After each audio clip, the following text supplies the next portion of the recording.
Welcome to this tutorial. Why does my computer turn off without warning? In the recent past, if you have added new hardware to your computer, then try to remove it. This may be one reason.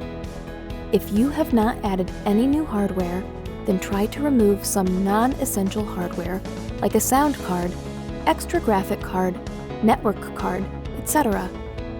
An infected computer with a virus or malware can be the cause of the turn-off computer problem. Try to fully scan your PC with an updated version of antivirus software to resolve the issue. If you are playing a heavy graphics computer game or doing video editing, then your computer may be overheated. This could be another reason for the computer to turn off. A faulty power supply of a computer could create an overheating problem. If you have noticed the fan of power supply is not working, or there is another problem in the power supply of your computer, then you must replace it immediately.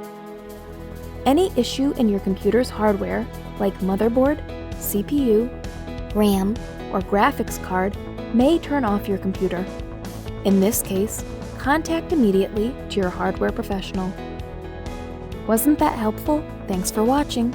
Please subscribe to our channel.